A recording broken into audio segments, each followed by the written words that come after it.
Et bienvenue à toi sur la chaîne ImmoFire, la chaîne de l'immobilier qui te veut du bien. Aujourd'hui, je vais répondre à tes questions concernant la colocation. C'est parti.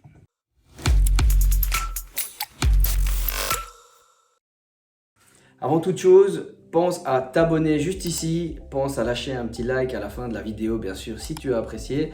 Et on enchaîne tout de suite avec finalement un peu un modèle de vidéo YouTube de questions-réponses. On me pose souvent les questions sur divers sujets par rapport à l'immobilier et aujourd'hui j'avais envie de te développer vraiment l'aspect colocation et 5 questions qui reviennent assez souvent. La première c'est: faut-il une ou deux salles de bain? Alors c'est une question qui revient souvent et les participants de formation se posent souvent la question. Finalement, mais ça dépend un petit peu de la qualité de la salle de bain. C'est-à-dire, moi je parle toujours beaucoup de mon storytelling, donc c'est-à-dire de ce que moi j'ai fait. Et honnêtement, pour avoir mis dans 3 bâtiments à chaque fois 2 salles de bain, je me rends compte qu'il n'y a pas forcément d'utilité. Et c'est parfois mieux d'avoir une salle de bain un peu plus grande, avec un peu plus de confort, une belle grande douche à l'italienne, avec 2 meubles vasques, que 2 salles de bain qui sont un peu plus petites. L'avantage aussi, c'est que faire une seule salle de bain, ça coûtera bien évidemment moins cher parce que carreler une douche à l'italienne, si vous n'êtes pas du bâtiment et si vous n'avez pas quelqu'un dans vos contacts qui sait y faire, c'est un sujet, en tout cas c'est un domaine qui revient quand même assez cher dans votre enveloppe travaux, si j'arrive à le dire. Donc pour moi c'est un peu ça l'avantage aussi, et en termes de gain de place, les colocations c'est déjà quelque chose qu'on essaie d'optimiser. Souvent ça vient d'un appartement qui est 3 chambres dans laquelle on va couper le salon pour faire une 4e. Ça va être une petite maison mitoyenne dans laquelle on va réaménager le grenier pour faire 2 chambres. Donc souvent on est quand même limité en place. Donc moi honnêtement à partir, ça fait déjà 3 investissements que je fais depuis où je ne mets plus qu'une seule douche dans ma colocation. Parce que voilà, je ne m'arrête pas à ça et de manière générale sur toutes les questions que j'ai posées à mes étudiants et en tout cas mes locataires, c'est qu'il n'y avait pas nécessairement nécessité. Certains se lavent le soir, d'autres le matin. Finalement, on s'y retrouve assez facilement. La question suivante revient finalement et assez liée à la première. C'est, je vous le mets juste ici, c'est la loi des 4 chambres. Donc la loi des 4 chambres, ça veut dire quoi? En fait, pour être dans la loi et pour être, on va dire, en règle d'un point de vue législation, vous êtes limité à 4 chambres dans votre colocation. Il y a beaucoup de gens qui en abusent, mais le souci, ça dit quoi? En tout cas,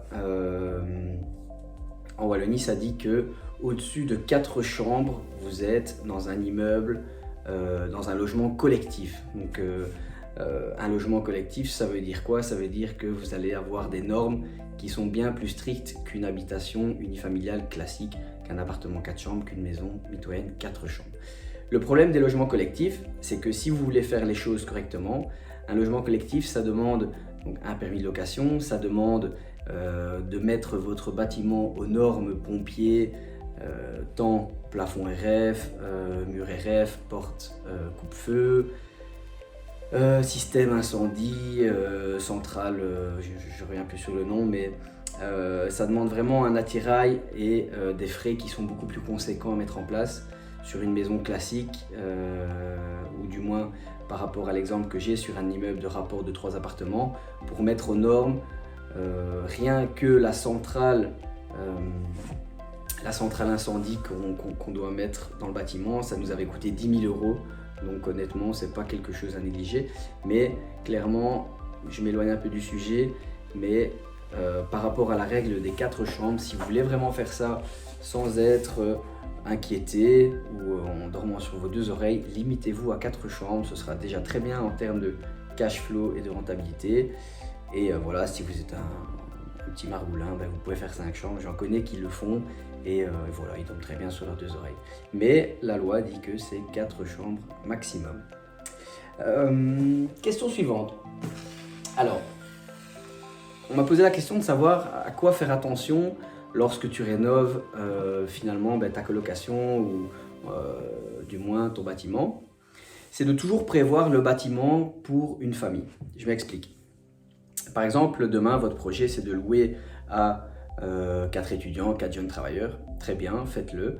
Mais pensez toujours au fait que si la loi change par rapport aux colocations, par rapport au logement, comme on le fait à l'heure actuelle, où on va générer beaucoup de cash flow assez rapidement sur une seule opération, si du jour au lendemain, voilà, on va dire que l'État décide de mettre en place une règle qu'une colocation ne peut plus être que de 3 chambres, vous allez être finalement très limité dans la liquidité de votre bien et dans ce que vous pouvez en faire finalement.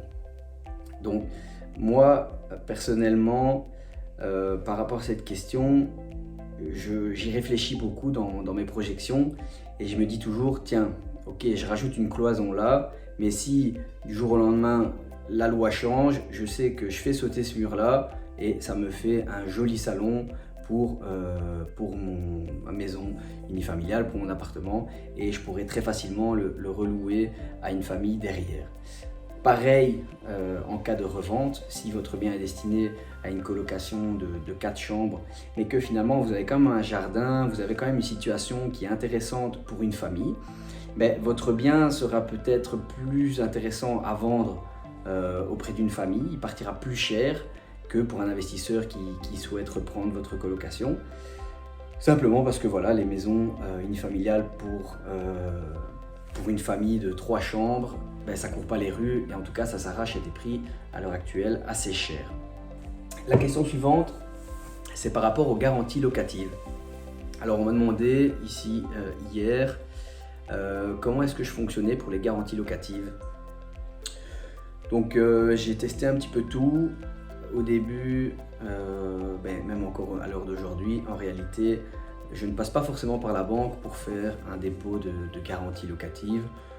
Je réceptionne ça directement sur mon compte en banque, j'en discute avec les locataires. J'estime être un propriétaire qui gère ses biens en bon père de famille et j'estime savoir faire la part des choses moi-même en cas de conflit, de dégradation. Et voilà.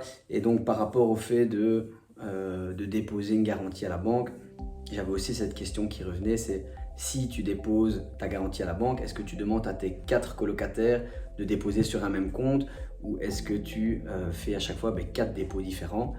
Moi je ferai 4 dépôts différents, simplement pourquoi? Si vous avez un locataire qui souhaite partir, vous allez devoir faire sauter la garantie locative des 4, alors que si simplement vous avez fait 4 dépôts de garantie différents, ce sera beaucoup plus facile à solder un dépôt que les 4 en même temps. Voilà, mais à part ça, honnêtement, ça fait 3 ans que je fais de la location en colocation et j'ai jamais eu vraiment de gros problèmes dans les dégâts, dans les problèmes de récupérer ou de se battre pour une caution. Honnêtement, ça s'est toujours très très bien passé, donc touchons du bois. Mais je pense que beaucoup de gens se font des films sur le fait qu'on va vous détruire votre maison, on va tout saccager.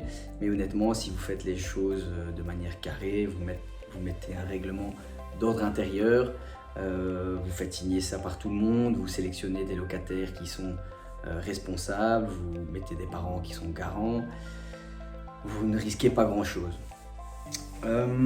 Et la dernière, c'est finalement par rapport au nettoyage. Donc on me pose souvent la question de savoir si moi j'ai mis une femme de ménage un homme ou une femme de ménage dans mes locations, et la réponse est non.